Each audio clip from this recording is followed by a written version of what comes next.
yalla waxaan loo sheegay meeshan wuxuu ku ooli jiray $7 haddana halkan wuxuu ku yaalaa $4 buu ku yaalaa waa alwaaxa kaliya xabadii marka waxaad arkaysaa waxa ku muuqanaysaa isbeddelka fuusada shidaalka halkan waxay ku ooli jirtay 150 haddana halkan waa bismillaahir rahmaanir rahiim ilaahay mahadiis doontii u horeysay badfuranka way dhamaatay si nabad ay ku degtay maantana waxa soo xiratay midii labaad runtii wax lagu farxo weeye sida alla u jeedaan shaqadii waa socotaa doontii hore alaabteedii weeye midii kale weli lama bilaabin hadday taagan tahay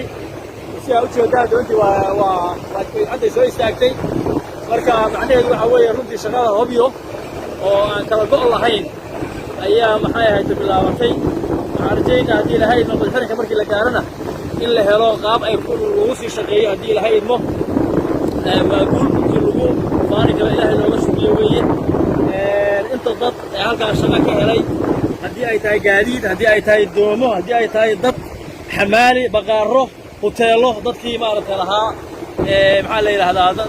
dadka degan oo magaaladan runtii wax badan bay ka faa'iideen iyo dadka deegaanada baadiyaha degan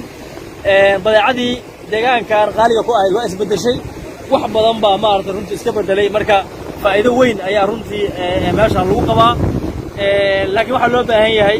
inay dadka reer galmudug dawlad iyo shacabba inay ilaashadaan ishaan u furantay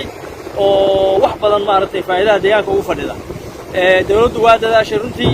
waxay xaqiijiyeen amniga inaan mar dambe wax maaragtay carqalada aysan ka imaanaynin ayay xaqiijiyeen waxaan ballamaan soo galnay shirkii u dambeysay ballan baa lala soo galay dawladda in ay runtii shaqo fiican ay qabato sidaas baanan rajaynaynaa haddii alla idmo inay badfurankaani sidaas fiican ay noogu socdo dawladaysa kala goyn badeecadiina hadda nuucan alwaaxan hadda meeshan yaalla waxaan loo sheegay meeshan wuxuu ku ooli jiray $7 haddana halkan wuxuu ku yaalaa $4 buu ku yaalaa waa alwaaxa kaliya xabadii marka waxaad arkaysaa waxa ku muuqanaysaa isbeddelka fuusada shidaalka halkan waxay ku ooli jirtay 150 haddana halkan waa 130 marka runtii wax badan baa iska beddelay deegaankan dadkii dhibka badan ku qabi jirana